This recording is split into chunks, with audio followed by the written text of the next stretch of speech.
Good morning friends, welcome to our study channel move on study.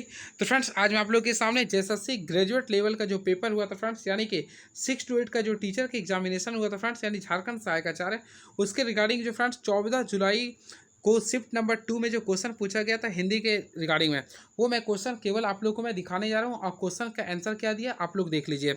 और friends, आप लोग को ऑब्जेक्शन किस पे करना वो भी मैं आप लोग को देख लीजिएगा। पहला क्वेश्चन, हिंदी भाषा का उद्भव का सही क्रम है। तो इसका जो राइट आंसर फ्रेंड्स, संस्कृत, पाली, प्राकृत, अपभ्रंश और अवहट, यानी कि ऑप्शन नंबर जो राइट आंसर किया ऑप्शन नंबर बी हो गया। क्लियर है, सॉरी 4 हो गया। चलिए नेक्स्ट क्वेश्चन को डिस्कस करते हैं, क्या है ये देखते हैं। अपभ्रंश साहित्य को पुरानी हिंदी किसने कहा था? तो आचार्य रामचंद्र शुक्ल ने इसे कहा था। आचार्य रामचंद्र शुक्ल ने कहा था। अवहट्ट भाषा के प्रमुख रचनाकार और उसकी रचना किस विकल्प से सुमिलित नहीं है? दामोदर पंडित, सुक्ति, सुक्ति प्रकरण, ज्योतिरी स्वर्ण ठाकुर, वर्ता रत्नाकर, विद्यापति, कीर्तिलता, अब्दुल रहमान, संदेश राशा। तो इसका राइट आंसर होगा ऑप्शन नंबर ए जो था आप लोग का, दामोदर पंडित, सुक्ति व्यक्ति प्रकरण।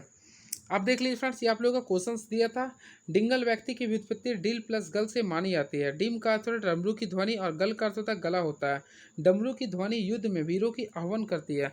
डमरू वीर रस का देवता महादेव का बाजा है जो कविता गले से निकलकर डिम डिम की तरह हीरो की हृदयों को उत्साह से भर दे, उसी को डिंगल कहते हैं।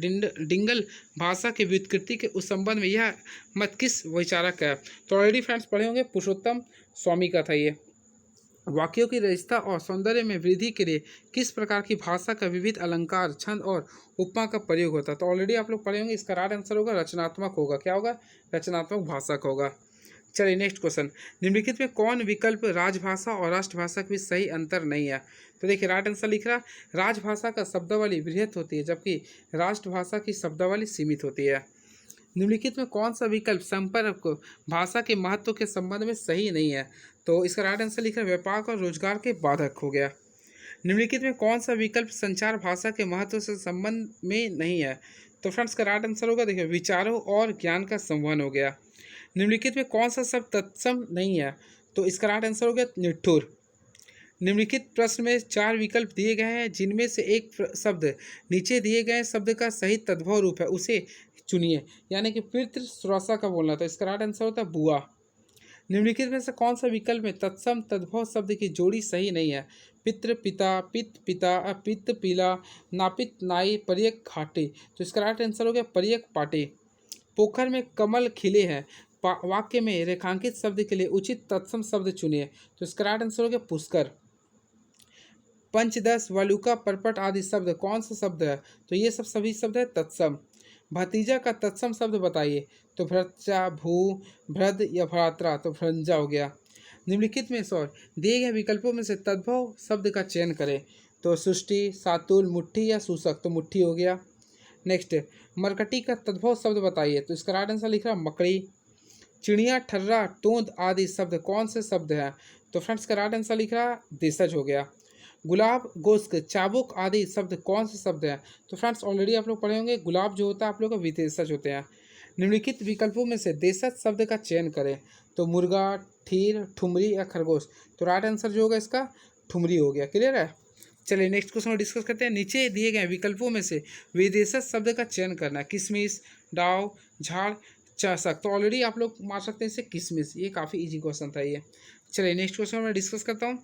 मनुष्य और मनुष्य के वस्तुओं के विषय में अपनी इच्छा और मति का आदान प्रदान करने के लिए व्यक्त ध्वनि संकेतों का जो व्यवहार होता है उसे भाषा कहते हैं। भाषा की यह परिभाषा किस साहित्यकार के देना है? ऑलरेडी आप लोग पढ़े होंगे, साहित्यकार जो था उसका नाम था श्याम सुंदर दास था। चलिए नेक्स्ट, रिचर्ड्स, राय और जोहानसन आदि विद्वानों ने संकेत सिद्धांत के आधार पर आगे चलकर कौन से भाषा उत्पत्ति के सिद्धांत का प्रतिपादन किया था? तो राइट आंसर होगा इंगित सिद्धांत का। निम्नलिखित में से कौन सा विकल्प विकास को प्रभावित करने वाला कारक नहीं है? व्यवसाय एवं कार्य, अभिप्रेरणा, अनुबंधन, विवेकहीनता, अनुकरण। तो ऑलरेडी फ्रेंड्स इसमें मार सकते हैं विवेकहीनता।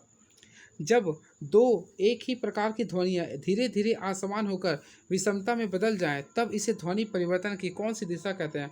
ऑलरेडी आप लोग जानते हैं विस्मीकरण कहते हैं। तो ऑप्शन नंबर 1 लगा सकते हैं। चलिए नेक्स्ट क्वेश्चन, निम्नलिखित में से कौन सा विकल्प अर्थ संकोच का कारण नहीं है? तो ऑलरेडी आप लोग देखेंगे फ्रेंड्स, ऑप्शन के अकॉर्डिंग होगा तो संज्ञा हो गया। चलिए नेक्स्ट क्वेश्चन। शरीर तावदिप्य क्या लिख रहा है, व्यचित पदावली या काव्य लक्षण संबंधी कथन किस आचार्य का है? तो ऑलरेडी पढ़े होंगे, दंडी का होता ही है।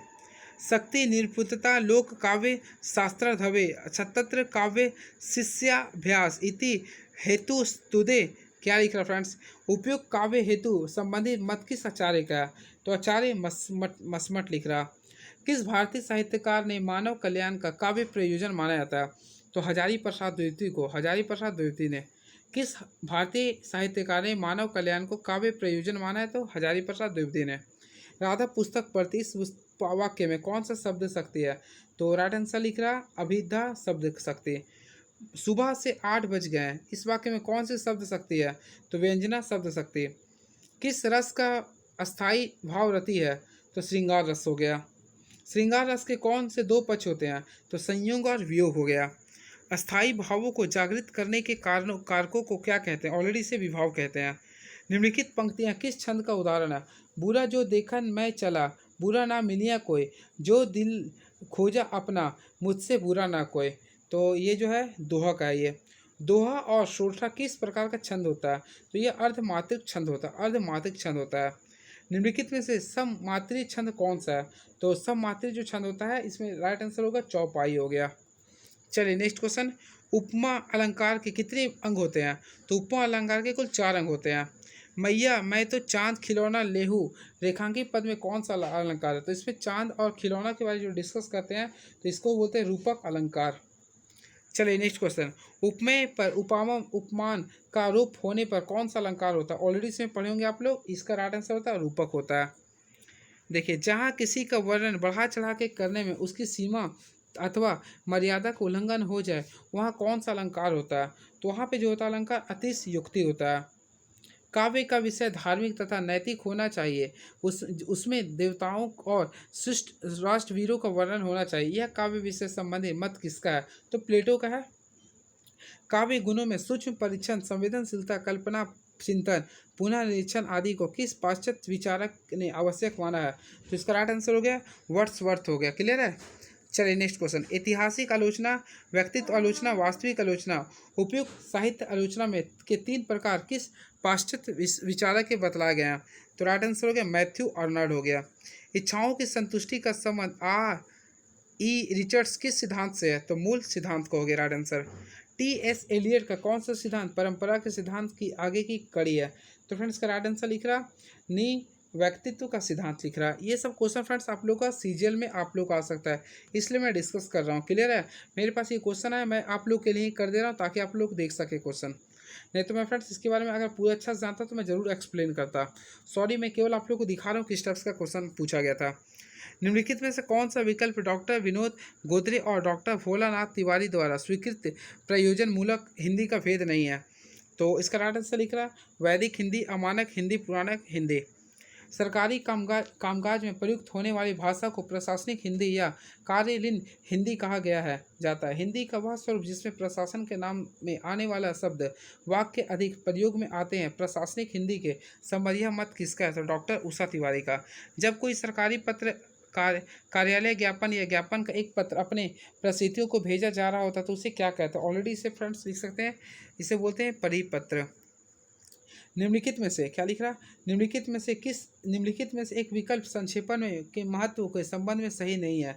तो अगर आप लोग इसे पढ़ते तो राइट आंसर होगा देख लीजिए क्या है ये। नेक्स्ट, एक कार्यालय से किसी दूसरे कार्यालय तक अथवा एक मंत्रालय से दूसरे मंत्रालय तक को कुछ कार्यालयीन जानकारी देने के लिए सीधे भेजे जाने वाले टिप्पण क्या कहलाता है? तो ऑलरेडी इसे आप लोग बना सकते हैं, तो अनौपचारिक टिप्पण कहते हैं। चलिए नेक्स्ट क्वेश्चन। कार्यालयों में अवधि पर टिप्पणी कार्य समाप्त होने के बाद कार्यालयीय पत्राचारों का जो मसौदा तैयार किया जाता है उसे क्या कहते हैं? तो इसे बोलते हैं प्रारूपण। जिस प्रतिवेदन से हमें किसी यात्रा, मेले, सभा, रैली आदि की जानकारी लिखित रूप से उपलब्ध होती है उसे कौन सा प्रतिवेदन कहते हैं? तो ऑलरेडी उसे बोलते हैं विवरणात्मक प्रतिवेदन कहते हैं। अब देख लीजिए, कहानी पढ़ लीजिए फ्रेंड, ये अलंकार कौन सा है? तो इसका राइट आंसर लिख रहा अनुप्रास्त अलंकार। देख लीजिए, दुख में देख लीजिए फ्रेंड्स, आप लोग पढ़ लीजिए कबीर कहानी जो बोला था, ये दोहा अलंकार दिया था, आप इसे खुद पढ़ लीजिएगा क्योंकि मुझे पढ़ने में प्रॉब्लम होता है थोड़ा हिंदी। आप लोग देख लीजिए क्या लिख रहा। और नेक्स्ट क्वेश्चन देखते हैं। मोहन छवि के लखी, आप देख लीजिए। नेक्स्ट क्वेश्चन आपस वाला कोड, ये सभी आप लोग स्क्रीनशॉट भी कर सकते हैं। अंग्रेज पढ़ी के जतपी सब गुण होत प्रवीण पे निज, इसका राइट आंसर दोहा लिख रहा था। एक बार ये सब देख लीजिए फ्रेंड्स, आप लोगों को पूरा कविता पे लिख दिया था क्वेश्चन। सूर्यकांत त्रिपाठी निराला का दे रहा है ये। ग्रंथि वीणा पल्लव युगांत गुंजन आदि काव्य रचना की रचनाकार है, तो इसका है सुमित्रा नंदन है ये। वही बात करते हैं, महादेवी वर्मा के बारे में पूछ रहा था ये हम लोग, यानी कि काव्य संग्रह पूरा का पूरा दे दिया था ये। अब देख लीजिए और भी क्वेश्चन लिख रहा है ये। वही बात करते हैं नेक्स्ट क्वेश्चन फ्रेंड्स, ये आप लोग का कुछ ज़्यादा क्वेश्चन है, आप लोग देख लीजिए किस टाइप का ये। और यहाँ पे फिर देखते हैं, बात करते हैं नेक्स्ट क्वेश्चन का। तो ये नागार्जुन द्वारा लिखित काव्य पंक्तियाँ की कविता का शीर्षक है, तो इसका राइट आंसर क्या लिख रहा है, तीनों बंदर बापू के। देख लीजिए। अब हम लोग बात करते हैं नेक्स्ट क्वेश्चन का। तो ये भी आप लोगों का काव्य पंक्तियाँ था, यानी पूरा का पूरा कॉपी एंड पेस्ट करके पंक्ति दिया गया। ऐसे ही जो तो बड़े सजीले जवान हो साली सहजते तुम्हें देख कर रीछ जाएगी, गोदान उपन्यास का यह कथन किसका है, तो गोदान किसने लिखा था, प्रेमचंद्र ने लिखा था। तो राइट आंसर धनिया का। मैला आंचल उपन्यास में मेरीगंज कोठी की नींव डालकर गाँव का नाम मेरीगंज किसने ऐलान किया, तो इसका राइट आंसर है W.G. मार्टिन ने। राग दरबारी उपन्यास में वैद्य जी द्वारा राजनीति में उपयोग के लिए किस गांव का प्रधान नेता कठपुतली बनाया गया था, सनीचर का था। मधुआ कहानी में ठाकुर सरदार सिंह के जमानत कौन कौन है, लल्लू होता है। अब देखिए, ठाकुर और साहू के दो कुएं तो है, एक क्या एक लोटा पानी ना भरने देगा ठाकुर का कुआं, कहानी में यह कथन किसका है, तो इसका है गंगी का ये। नीलम देश के राजकन्या कहानी में कौन भयंकर रूप से महल कर फन पटक कर फुलहार कर समुद्र होगा। मिस लतिता जरा अपना लैब में आइए, परिंदे कहानी का यह कथन किसका है, तो डॉक्टर मुखर्जी का। अब देखते हैं नेक्स्ट क्वेश्चन क्या लिख रहा। अरे नरेंद्र, बाबूजी की चारपाई कमरे से निकाल दो, उसने चलने की तक की जगह नहीं है, बापूजी कहानी में यह किसका कथन है, तो गजाधर बाबू की पत्नी का ही है। कुछ होगा ही लोगों के जेब में के पैसे खींचने के लिए, कुछ ना होगा बहाना चाहिए, अब इस सब कहानी का यह कथन किसकी है, तो मिसेस शुक्ला का ही है। शुक्रिया अदा करती अगर तुम उसी समय उतर जाते और मुझे बस में अपनी सीट ले देने थे। मिस पाल कहानी में यह कथन किसने किससे कहा था, तो मिस पाल ने रंजीत से कहा था ये। भारत दुर्दशा नाटक के 5वें अंक के संदर्भ में कौन सा कथन सही नहीं है, तो ऑलरेडी देखे होंगे, भारत भाग्य नामक केवल एक पात्र का संवाद एवं कार्य व्यापार चित्रित है। संसार मिथ्या है या नहीं, यह तो मैं नहीं जानती, परंतु आपका कर्मकांड, आपका शास्त्र यह सत्य है। क्या सत्य है, ये जो सदैव रच सीना या स्त्री की यह दुर्दशा हो सकती है।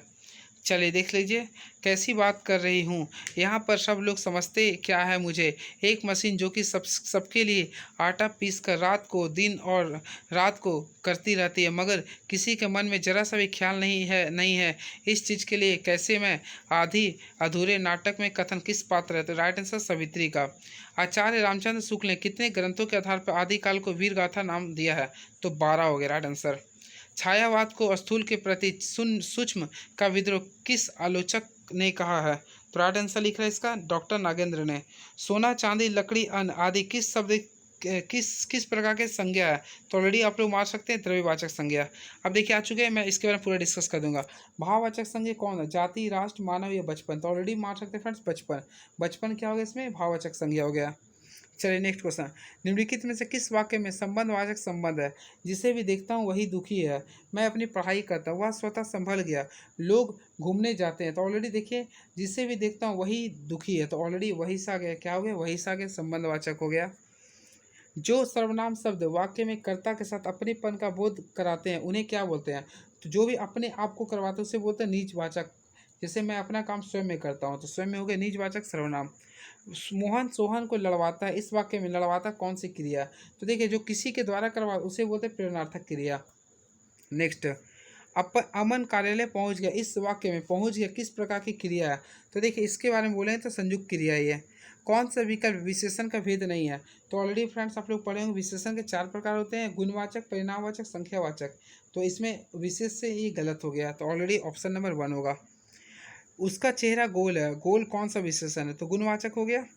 अब देखते हैं, राम ने श्याम को बोला, इस वाक्य में को किस प्रकार की विभक्ति है, तो कर्ता ने कर्म को, तो कर्म हो गया यानी कि कर्म कारक हो गया। चलिए नेक्स्ट क्वेश्चन, मेज पर किताब है, यहाँ पर पर किस प्रकार का चिन्ह है? तो कर्ता ने कर्म को करण से, संप्रदान के लिए अपदान से, अधिकरण में पर, तो अधिकरण में पर, तो अधिकरण हो गया।